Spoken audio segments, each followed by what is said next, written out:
കേരളം ഇനി ആര് ഭരിക്കും? ചോദ്യത്തിന് കൃത്യമായ ഉത്തരം ജനം കൊടുത്തു കഴിഞ്ഞു. UDF നയിക്കും, കേരളം ജയിക്കും. പക്ഷേ കേരളത്തിൽ ഇന്ന് ചർച്ചയാകുന്നത് മുഖ്യമന്ത്രി പദവി ആര് അലങ്കരിക്കും എന്നതാണ്. 3 പേരുകൾ ഉയർന്നു കേൾക്കുന്നുണ്ടെങ്കിലും ജനഹിതം VDS ആണ്. VD സതീശൻ. എന്തുകൊണ്ട് VD സതീശൻ? ഇന്ന് UDF 102 സീറ്റ് നേടിയിട്ടുണ്ടെങ്കിൽ അതിൻ്റെ പിന്നിൽ കോൺഗ്രസിൻ്റെ വോട്ടർമാർ മാത്രമല്ല ഉള്ളത്. അതിൽ കരകളഞ്ഞ കമ്മ്യൂണിസ്റ്റുകാരുടെ വോട്ടുണ്ട്. അതിൽ നിഷ്പക്ഷകാമികളായ ആളുകളുടെ വോട്ടുകളുണ്ട്. ഒരുപാട് വോട്ടർമാരുടെ പിന്തുണയാണ് ഇന്ന് UDFന് 102 സീറ്റിലേക്ക് എത്തിച്ചത്. അതുകൊണ്ട് എത്ര ആളുകൾ മുഖ്യമന്ത്രി പദവിയിൽ അർഹത നേടിയാലും ജനങ്ങളുടെ പിന്തുണയും ജനങ്ങളുടെ ഹിതവും മാനിച്ച് VDSനാണ് സാധ്യത കാണുന്നത്.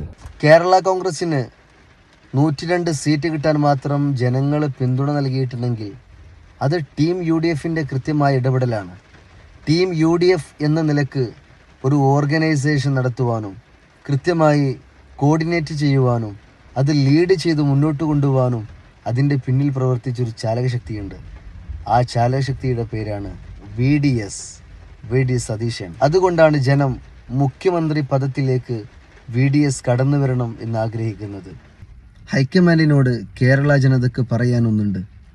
ആര് വന്നാലും ആര് ഭരിച്ചാലും ആര് മുഖ്യമന്ത്രിയാകണമെന്ന് നിങ്ങൾ തീരുമാനമെടുത്താലും ഞങ്ങൾക്ക് ഒരു കൃത്യമായ ലക്ഷ്യമുണ്ട്. ഈ നാട് മാറണം. കേരളത്തിൽ പുതിയ യുഗം പിറക്കണം. ആ പുതിയ യുഗവും പുതിയ ലോകവും പുതിയ കേരളവും ഞങ്ങൾ സ്വപ്നം കാണുന്നത് പ്രതിപക്ഷ നേതാവിലാണ്.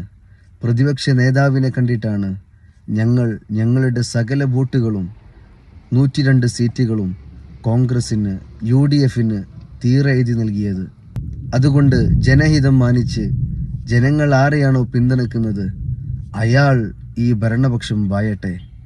അയാൾ ഈ കേരളത്തിൻ്റെ കപ്പിത്താനാവട്ടെ. അയാൾ ഈ കേരളത്തെ മുഖ്യനായി നയിക്കട്ടെ. അതെ, അത് VDS ആണ്.